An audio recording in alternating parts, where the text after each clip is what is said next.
Magandang hapon po. Ako po si Chef Sison Oreta. Ako po ang City Nutrition Action Officer ng Malabon City. And I'm here to speak about our journey, how we created milestones here in our nutrition program. I just wanted to start when I first became City Nutrition Action Officer. Ito po ay 2014. Nutrition and me was not love at first sight. Neither was it on the second. No sparks at all in that day in City Hall, July 2014, with then City Nutrition Action Officer si Ate Sol Martinez, who recently retired, and Dr. Rose Maciano and Dr. Javier, who said na sa local government code sa NCR, ang First Lady daw ang sinaw. Sabi ko, totoo ba yan? Needless to say, I was very reluctant in taking the position. It was so much challenges, ang dami puro hindi pwede. Hindi allowed, parang ang dami pang acronym na kailangan i-memorize. Tapos pag sinasabi pa nilang acronym, napakabilis. Ma'am, RUTF, SAM. Hindi ko maintindihan. Bago ma-process ng utak ko, what that acronym stands for, meron na naman silang bagong acronym na binabanggit. Then of course, Ate Sol introduced me to the people of NCR. Nako, mas lalo talagang walang sparks. I remember that Ma'am Mila Federici and I had a rough start. Pero syempre, ngayon love na love ko na siya. At ibang APP yon. Mahabang storya yung aming dalawa. She gave me this thick na napakakapal na libro. At sinabi niya, yan ang everything about NNC at ang lahat ng mga policies na sulat. Read it and I will know how to become a sinaw. Of course, it was not very encouraging. At syempre, pagkatapos naman po tayo binigyan ng napakakapal na libro, ang maganda naman po nangyari, napili ang Malabon bilang isa sa mga unang cities na sineper ng National Nutrition Council NCR, led by Ma'am Mila, si Ma'am Meret, and si Ma'am Tess. And I don't know if they feel the same, but I think a beautiful relationship came out of this. They were very generous with their technical assistance. We could ask them anything, kahit 9 o'clock ng gabi, would you believe, sumasagot pa rin sila. And I think what started out as a rough start really turned out to be a beautiful relationship and a fruitful friendship. And that is a blessing also. My background has no ounce of politics. I'm a private citizen since the day I was born. And here I was, fish out of the water, trying to translate all these acronyms that they've been hearing and saying. Then, it was when we were called for an annual meeting at Max Fried Chicken in Mandaluyong. And that's when they presented all the numbers of NCR, and I saw the numbers in Malabon. I was so embarrassed. It was very embarrassing. Not because, siguro you're being compared to others, dito ka para talagang nakahihiya ka or naliliit. It was when I decided I should try to get to know at least nutrition and at least see if I can make a difference being its sinaw. At this point, at least alam ko na yung acronym, ano ibig sabihin ng sinaw. Ako pala yun pag tinatawag. That 2014, I met more with the nutrition team whose office was just a desk at the Paggamutang Bayan. The first order of business, I requested na malipat ang kanilang opisina sa City Hall. Oh my God, grabe ang resistance. Kasi think about it, si Ate Sol was a nutritionist at that time for over 20 years. Sanay sila doing their own things and their own way. Iyakan blues kami at gusto ko lang mag-resign at yun pala, opisina pa lang ang pinag-uusapan. But of course, we finally made the transfer. And the nutrition team was happier because there were ample desks, shelves, at aircon pa. And that's when we started to work together and make history. In 2014, Malabon's stunting rate was a little bit over or at least 17% at that time. And kaya pala, kasi ang daming challenges. The nutrition, which was under the City Health Office Department, only had 400,000 to spend annually. It was just enough for salaries. There was not much we could do, but I wanted to learn and understand. That's why I joined in their operation timbang. I studied, I read, and that's when it hits you. Malnutrition is a crisis in our country. I can't influence the country for sure, but I can surely start with this team that I am working with, called the Nutrition Office, and these dedicated and hard-working people called Barangay Nutrition Scholars or RBNS. We started by asking the mayor for a bit of spending money to purchase Coke Saba. Because at that time, when we did OPT, we would give vitamins and the kid's body would not be able to absorb the vitamins with an empty stomach. That's why we supplemented with Saba. Kahit konti, mas mabuti kaysa wala pa rin. The year after, medyo naging ambisyosa kami. We wanted to have our very first feeding program. Pero again, kulang sa budget. The only thing we had in our office was computer, bond paper, printer, and determination. So we composed a letter at nagbakasakali and wrote the top 100 taxpayers of Malabon if they would be willing to donate in kind. Rice, protein, water, manok, talong, tako, lahat na po. At magugulat ka dahil merong mga dumarating. And we were able to feed in Barangay Katmuan 100 children for 90 days with 100% all donated goods. The effects of the children were overwhelming. The spark in their eyes, yung energy level nila, pati kulay nila nag-iba. Pero syempre merong mga may ibang Biyernes o ibang Friday, magdadasal ka na sana may mag-donate para sa susunod na linggo. And with God's grace, nakakuha kami ng mga donations. The BNS would cook and bring the food to the barangay covered court and assign the mothers to lead the prayer, arrange the chairs, clean up after, and even the proper washing of hands. This made us win an award in 2016, the Best LGU in Resource Generation and Mobilization. At aba, nawili ang asawa ko at sabi baka pwede raw sa susunod na taon mas maraming awards. Then with that statement alone, our office was given a little bit of increase the following year in our budgets. The following year, we knew we'd have to feed more barangay to really make an impact. And we equipped our BNS by enrolling them under the Chef Nanay program in partnership with the Arellana University to teach them the basic cooking skills or equivalent to the National Certificate Level 2. Noong 2016 to 2017, we expanded our feeding program to 6 barangays, and we were able to feed close to 1,000 a year.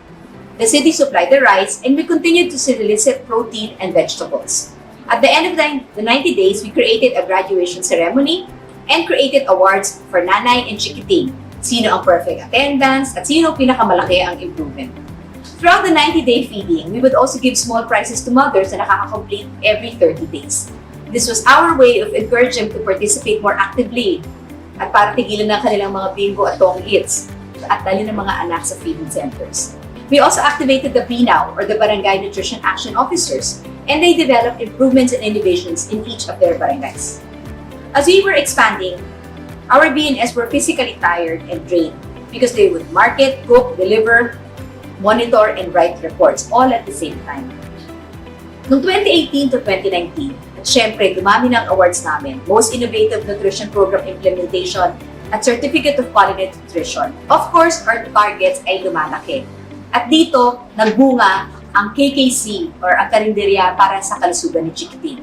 This is a program na kami po ay nakikipagtrabaho sa 50 karinderya owners na tinuruan namin ng food safety and hygiene. And we provided them with a 10-day menu cycle. This took away the physically draining task para sa aming mga BNS. Kaya nagkaroon sila ng more time to do monitoring, counseling, evaluation, at mangulit sa mga nanay na pala absent. And also, we increased our feeding days to 120. In 2018, May 2018, dito rin na-establish ang first 1,000 days ordinance, 6 months ahead of the national law. With this ordinance, and to effectively implement it, the city hired its Buchipats, or ang Buntis Chikiting Patrollers. So, syempre, di ba, kami na ngayon ang gumagawa ng acronym, Buchipats. So, ang NNC na nagtatanong sa akin, ano ba ibig sabihin ng Buchipats? So, di ba? Ano lang yan, pantay-pantay na tayo ngayon. Kanya-kanya na tayong acronym. But of course, with our Buchipats, sila yung nangungulit sa mga buntis, sila yung nagtatrack, making sure that they go to their check-ups. Because in the ordinance, under the city ordinance of first 1,000 days, they are required to have at least 8 prenatal check-ups. And together with Save the Children, these Buchipats were oriented and trained in measuring and monitoring health of the mothers. At nagkaroon din kami ng technical working group and a regular usapang first 1,000 days and Buntis Day parties. We gather pregnant mothers in the community to discuss the importance of first 1,000 days and what are the important things to remember during pregnancy. At dahil connected ang IYCF sa F1KD, tuloy-tuloy din ang mga trainings at ang proud kaming accomplishment ay ang pagpapatayo namin ng Human Milk Bank sa Ospital ng Malabon. Again, it was also a grant from the Rotary Club of Pearl of the Orient, Rotary Club International Foundation, and Rotary Club sa Ohio. Again, it was 100% donated. Para tuloy-tuloy ang pag-pasteurize ng breast milk sa Human Milk Bank, we established a breastfeeding congress, search for breastfeeding ambassadress, at nakapaglagat ng lactation station sa City Hall and all 21 barangay health centers. At sa aming KKC, dito rin kami paminsan-minsan nag-distribute ng micronutrients and vitamins. Mas naaabot namin ang aming beneficiaries dahil sa cooperation na aming ginawa with our KKC owners. Our KKC owners have been very, very instrumental in terms of community building. Not only sa malnutrition, pero sa sakuna, sila po yung una namin tinatawagan at sila ang aming nagiging community kitchen. Sila po nagluluto sa mga nasurugan, o nabaha. So they are a very important part of our community building. Our regular meetings with our NAOs, CNAOs, Buchipats, and even the BNP, kumuha rin kami nun, Barangay Nutrition Patrollers, helped us in advocating nutrition.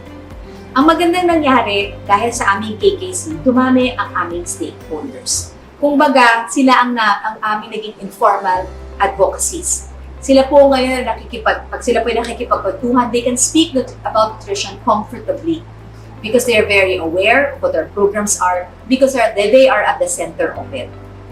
Before 2019 ended, the Nutrition Office was very busy in creating the KKC Manual and OPT.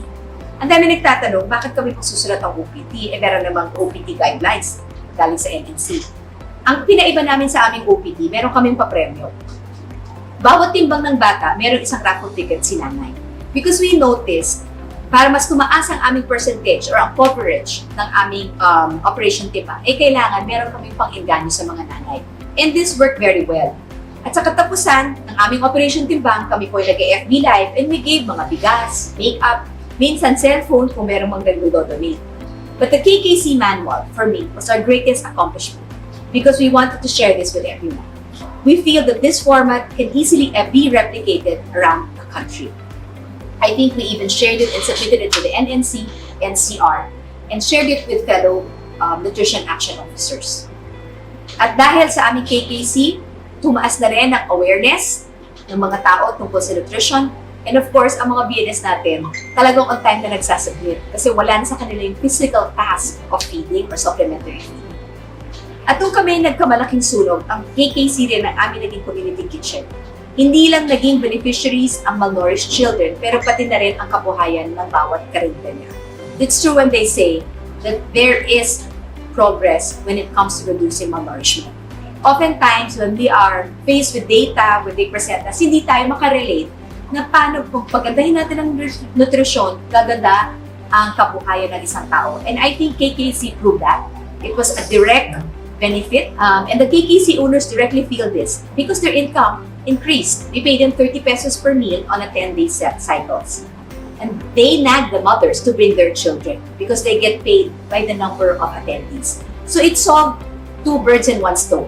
Nakatulong kami para lumago ang kabuhayan ng isang individual at mayroon pa kaming nakatuwang para naman paluguin din ang aming malnutrition program. Sa umpisa ng 2020, naging ordinance na ang KKC sa lungsod ng Malabon. At ang KKC manual ay aming sinabit na formally. So, ibig sabihin, bawat taon, meron na pong budget ang KKC. Pero bigla pong dumating ang global crisis na ito. At marahil, gusto ninyong itanong, paano na ang aming nutrition program? Tinuloy pa rin namin ang KKC at ngayon, higit 60 days na ang aming nakukumpleto. So, nagkakalahati na kami. At ang KKC din, ang mga suppliers sa food para sa mga frontliners, quarantine centers at isolation centers. Kasama namin ang aming mga SK, sila po ang nagbe-breast milk donation drive and nagpo-monitor ng milk code kasama namin. Nag-launch din po kami ng Pan de Sustancia project, wherein we partner with local bakeries to distribute monay or pandesal with Nutri-Butter and Nutri-Mom. Since meron donation din ng mga keso, sinama na rin namin and distributed sa mga beneficiaries ng KKC. We also launched Plantito and Plantita to promote urban gardening. At 96 sa aming KKC beneficiaries ay nabigyan ng Food for Work benefit. At dahil sa IATF guidelines, nagsulat din kami ng bagong manual sa no contact sa weighing using SECA weighing scales dahil na-deliver na ang aming mga weighing scales. Kahit pandemya, we switched to digital means to continue our regular meetings. At sa lahat ng aming milestones sa nutrition, it would not have been possible without the support of all the people involved, especially my loving husband, Mayor Oreta. From 2014, na 400,000 ang budget namin ngayon ay 10 million pesos. At ang stunting rate mula 17% ay ngayon below 5% na. Dahil sa increase in budget, we were able to supply more vitamins and created more programs. Where do we go from here? Currently, we have 2 barangays that are less than 10 na lang ang cases ng malnourishment. So now we want to focus more on pregnant mothers para naman mapababa namin ang incidence ng mortality rate at mas mapababa pa namin ang stunting. More than anything, we want to continue to advocate nutrition awareness, lalong-lalo sa panahon ngayon. Parating natin sinasabi, how do we survive this pandemic or this global crisis? At ang parating sinasabi is good health and perfect immune system. At how do we achieve perfect immune system? It's nutrition awareness, eating the proper food. Nutrition is not only malnutrition. Our nutrition office does not only help malnourished children, we also help wellness.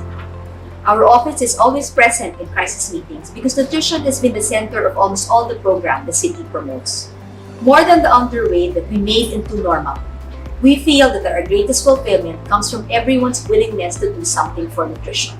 Napakasayang pakinggan, kahit sinong taong tanungin mo sa streets of Malabon, they can actually speak about nutrition. And for us, that is one of our greatest accomplishments. Who knew na ang super ayaw maging sinaw ay ngayon nagsasalita dito at akala mo marami ng alam. But seriously, I feel the more we speak about nutrition crisis, we have the more people we act on it. And one day, we can eradicate malnourishment. Our small steps combined is one big leap. Maraming salamat po. Here in the city of Malabon, we believe in the value of nutrition. We believe in protecting our children and investing in their future. We value nutrition and education for the success of the children of Malabon. Basta't sama-sama, kaya natin.